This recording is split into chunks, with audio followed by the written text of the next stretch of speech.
When you talk about the history of video games, there's a couple games that you have to talk about, like Pong and Pac-Man and Super Mario Brothers, that really influenced the entire video game industry. And Xevious is one of those titles. Xevious influenced the vertical shooting game genre more than any other game, and is, in my opinion, one of the best video games ever made. And incredibly challenging, frustrating, and enjoyable all at the same time. This game was released in 1982 and has fortunately seen a comeback on Xbox Live. And I think Xbox Live is tremendous. The Xbox Live Arcade, bringing back the old school games from the 80s and platformers from the 90s. And I can't say enough good things about Xbox Live. Not only does it bring back these great old school games, but it brings them back in high definition. Play them through your HDMI cable into an HD TV. It's just tremendous.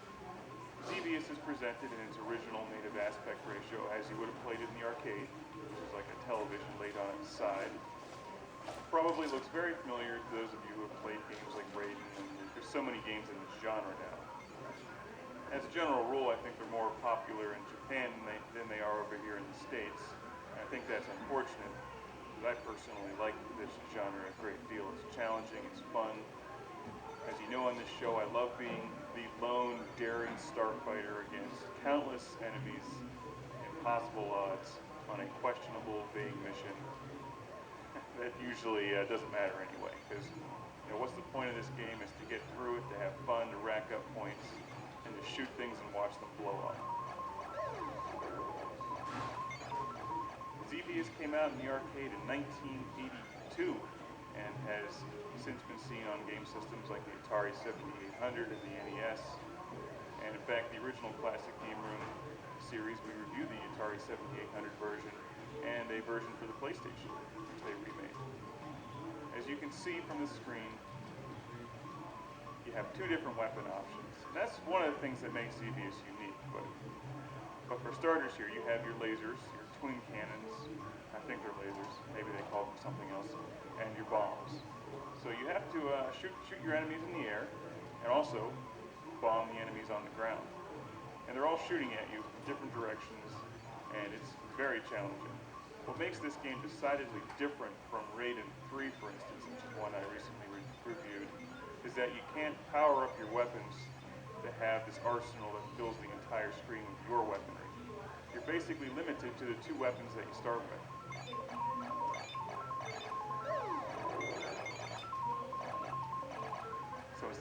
So instead of getting that massive, huge shotgun burst of red bullets that most vertical games have, or a special weapon that you can blow up and then eliminate all enemy fire when it's about to kill you, you really have to rely on some serious skill in dodging the enemy fire.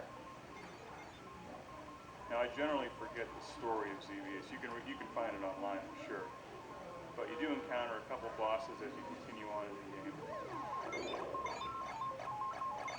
And wave after wave of enemy. The variety of enemies changes on you. And my favorite part of this game, something I've loved since I was a kid and played this on my Atari 7800, is those spinning metal plates that come at you. And at the time, those were just amazing. That kind of graphics in a video game was just unbelievable. Xevious was way ahead of its time. And you can see why it influenced this genre so much. Just these simple things like the little tank boats in the water. You can't just bomb them. You have to actually lead them with your bomb and hope that they run into it. So it requires a lot of skill to hit all the enemies in this and rack up serious points. And with Xbox Live, of course, they give you the added incentive of going for gamer points,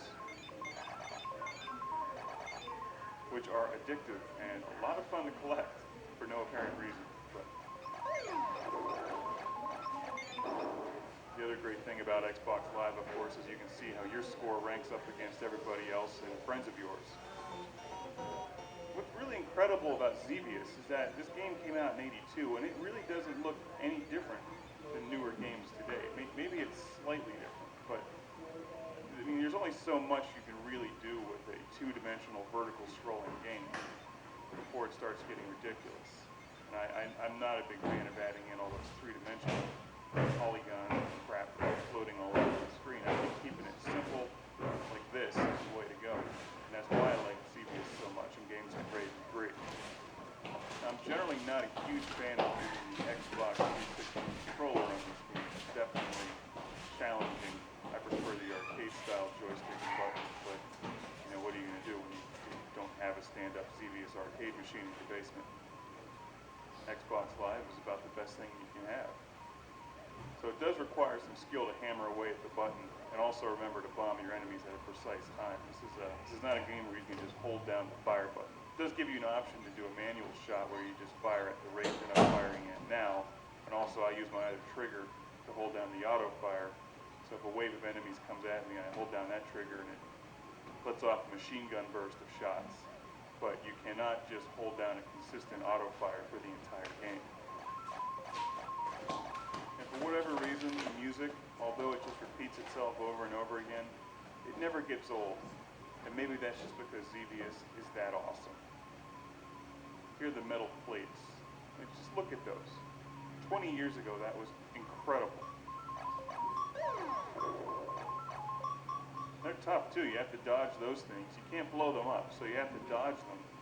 And then the enemy fire is coming at you, and then you get caught in between the enemy fire and the spinning metal plates, and it kills you. I love to see the resurgence in arcade titles on Xbox Live. And they don't cost much on Xbox Live. A game like this is only about $5, and it really has infinite replay value.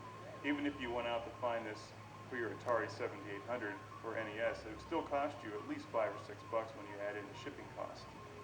Because you'd probably end up finding it on eBay, for instance. But with the Xbox Live, you just download it, and it's no problem. Now, I'm by no means the greatest Xevious player in the world. In fact, I'd like to get a lot better at this game because it really is one of my favorite games and always has been. Just need to find the time to sit down and get back into it. One of my favorite game systems is the Atari 7800, and that's one that I grew up with and had when I was a kid. And Xevious was up there with Robotron 2084 as my favorite game on the Atari 7800. I played it for hours and hours and hours and hours. And I'm glad to see that there's still a lot of interest in Xevious today. If you like this genre, you've never played Xevious before, you owe it to yourself to pick this game up on Xbox Live or the 7800 or the NES, and you've got to play Xevious. If you're really hardcore, you can go out and buy a real stand-up coin-op Xevious machine like they would have had in the arcades in the 80s, and you can put that in your living room, in your house. And your wife can come home and be like, where's all the furniture? And you're like, well, I put it outside because we got a Xevious machine. You know, and she may start to get red and get mad at you. Well, why do you need furniture when you have a Xevious machine? The whole point is to stand there and play Xevious. I mean, it's only common sense.